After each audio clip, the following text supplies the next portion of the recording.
और कुछ लोग होंगे शायद उनको घंटों तक मोबाइल फोन की आदत हो गई होगी।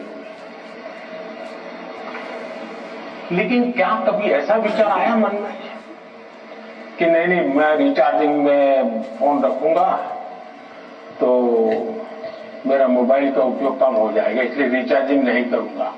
अगर रिचार्जिंग नहीं करूंगा तो मोबाइल काम करेगा क्या? करेगा क्या?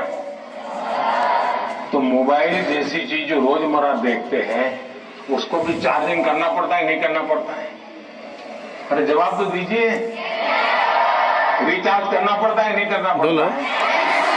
अगर मोबाइल को करना पड़ता है तो ये बॉडी को करना चाहिए, नहीं करना चाहिए?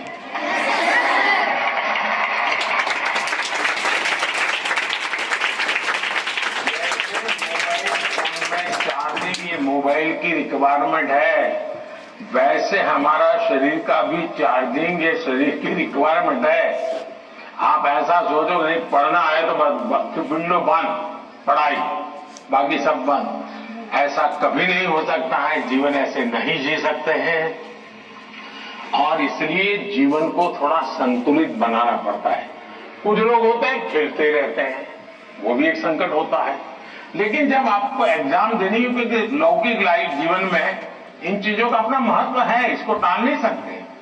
लेकिन अगर हम स्वस्थ ही नहीं रहेंगे, अगर हम अपने शरीर में वो सामर्थ्य ही नहीं होगा तो हो सकता है कि 3 घंटे एग्जाम में बैठने का सामर्थ्य खो देंगे, फिर 5 मिनट ऐसे ही करके बैठा रहना पड़ेगा। और इसलिए स्वस्थ शरीर स्वस्थ मन के लिए भी बहुत जरूरी है। नींद के विषय में भी अगर एक बार रील पर चढ़ गए, एक के बाद एक रील देखते ही गए, छुपाना चाहते हो ना? कितना समय बीत गया पता नहीं, कितनी नींद खराब हो गई पता नहीं, क्या निकाला? पहला रील देखा था, याद करो जरा, याद भी नहीं है, ऐसे ही देख रहे हैं। रील तुम लोग भी देखते ना? ऐसे हम नींद को बहुत कम आंकते हैं। आज आधुनिक हेल्थ साइंस जो है वो नींद को बहुत तवज्जो देता है। आप आवश्यक नींद लेते हैं कि नहीं लेते हैं, वो आपके स्वास्थ्य पर बहुत बड़ा महत्वपूर्ण है। आपको उस पर ध्यान केंद्रित करना चाहिए। हमने देखा होगा कि कभी हम रेस्टोरेंट में चले जाए परिवार के साथ, आप याद कीजिए, आप मुझे तो वो मौका नहीं मिलता है लेकिन आपको मिलता होगा। रेस्टोरेंट में जाते होंगे, पहले आप सोचते होंगे मैं ये मंगवाऊंगा, फिर बगल वाले टेबल पर कुछ देखते हैं तो कहता है नहीं ये मंगवाऊंगा। फिर वो बेरा जो है कुछ और ट्रे में लेके जाकर दिखता है मुझे, यार ये कुछ और है, नहीं ये क्या है भाई, ये है, अच्छा मेरे वो 2 कैंसल, ये ले आओ। अब उसका कभी पेट ही नहीं भरेगा जी, उसको कभी संतोष नहीं होगा। और जिस डिश आएगी तो उसको लगेगा यार कि बजाय वो पहले वाला ले लिया होता तो अच्छा होता। जो लोग रेस्टोरेंट के डाइनिंग टेबल पर निर्णय नहीं कर पाते हैं वो कभी रेस्टोरेंट का या खाने का आनंद नहीं ले सकते हैं। आपको निर्णय बनना पड़ता है।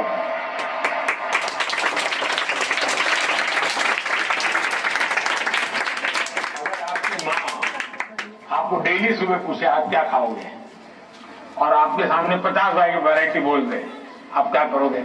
घूम फिर करके आ जाओगे, रोज खाते हो वहीं बता के खड़े हो जाओगे। मैं समझता हूं कि हमें आदत डालनी चाहिए कि हम निर्णायक बने। निर्णय लेने से पहले 50 चीजों को हम बारीकियां कर देखें, उसके प्लस माइनस पॉइंट देखें, प्लस माइनस पॉइंट के लिए किसी से पूछे, लेकिन उसके बाद हम निर्णायक बने। और इसलिए कंफ्यूजन किसी भी हालत में आप किसी के लिए अच्छा नहीं है। अनिर्णायकता और खराब होती है और उसमें से हमने बाहर आना चाहिए। पूरे परिवार में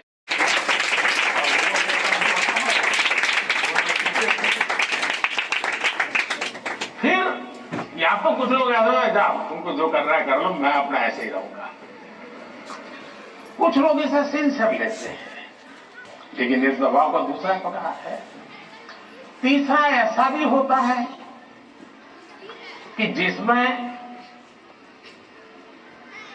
कारण कुछ नहीं, समझ का अभाव है और बिना कारण उसको हम संकट मान लेते हैं। जब एक्चुअली करते हैं तो लगता है नहीं यार इतना मुश्किल नहीं था, मैंने बेकार में दबाव झेलता रहा। तो मुझे लगता है कि एक तो इनको पूरे परिवार ने, टीचर ने, सबने मिलकर के एड्रेस करना होगा। सिर्फ स्टूडेंट एड्रेस कर लेगा, सिर्फ पेरेंट्स एड्रेस कर लेंगे, इतने से बात बननी नहीं है। और मैं मानता हूं कि ये लगातार परिवारों में भी बातचीत होती रहनी चाहिए। हर परिवार ऐसी स्थितियों में कैसे हैंडल करता है उसकी चर्चाएं होनी चाहिए। उसकी एक सिस्टमेटिक थियरी के बजाय हमने धीरे धीरे चीजों को इवॉल्व करना चाहिए। अगर ये इवॉल्व करते हैं तो मुझे पक्का विश्वास है कि हम इन चीजों से बाहर निकल के आते हैं। धन्यवाद।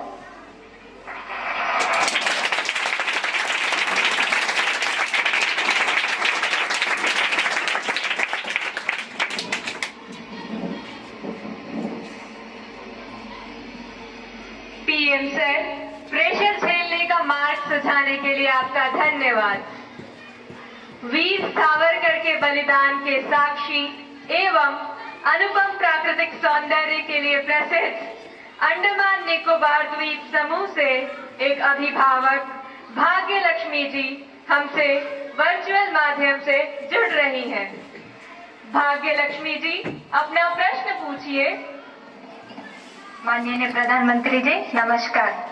एक अभिभावक होने के नाते मेरा आपसे सवाल है कि छात्रा पर जो पीयर प्रेशर रहता है, जो कि एक तरह से दोस्ती की सुंदरता छीन लेता है और छात्राओं को अपने ही दोस्तों के साथ प्रतिस्पर्धा करा देता है, उस पर आपकी क्या राय है? कृपया मुझे समाधान दें। धन्यवाद। धन्यवाद भाग्य लक्ष्मी जी। विश्व को सत्य, अहिंसा और धर्म की त्रिमूर्ति प्रदान करने वाली भूमि गुजरात स्थित पंचमहल के जवाहर नवोदय विद्यालय की छात्रा दृष्टि चौहान प्रधानमंत्री जी आपसे अपनी समस्या का हल जानना चाहती हैं। दृष्टि, कृपया अपना प्रश्न पूछिए। माननीय प्रधानमंत्री जी नमस्कार। मैं दृष्टि चौहान जवाहर नवोदय विद्यालय पंचमहल में कक्षा 6 की छात्रा हूँ। मेरा आपसे यह प्रश्न है कि कभी कभी परीक्षा के प्रतिस्पर्धी माहौल में दोस्तों के साथ प्रतिस्पर्धा भी अधिक दबाव पैदा करती है। कृपया सुझाव दें कि इससे कैसे बचा जा सकता है। आप मुझे इस पर अपना मार्गदर्शन प्रदान करें। धन्यवाद सर।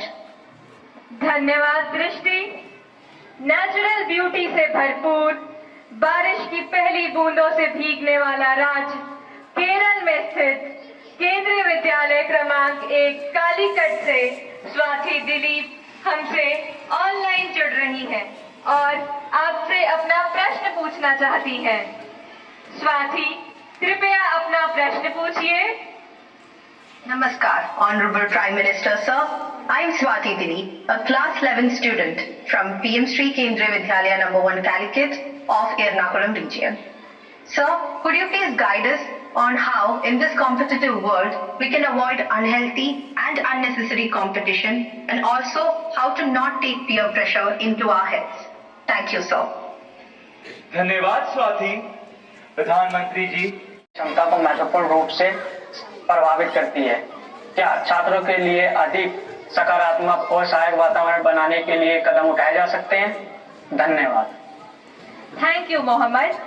ओमान से दानिया शबू और दिल्ली से मोहम्मद अर्श तथा हमारे जैसे अनेक विद्यार्थी समाज और आसपास के लोगों की एक्सपेक्टेशंस के प्रेशर को हैंडल नहीं कर पाते। कृपया उनका मार्गदर्शन करें। एपिसोड है और जितना मुझे याद है मैंने देखा है कि ये प्रश्न हर बार आया है और अलग अलग तरीके से आया है। समस्या को धीरे धीरे कम कर सकते हैं। उसी प्रकार से हर परिवार में ज्यादातर हो सकता है बड़े बेटे ने या बेटी ने पहले एक आध बार ट्रायल हुआ हो, लेकिन उनके लिए ज्यादा एक्सपीरियंस नहीं है। लेकिन हर माँ बाप ने किसी न किसी रूप में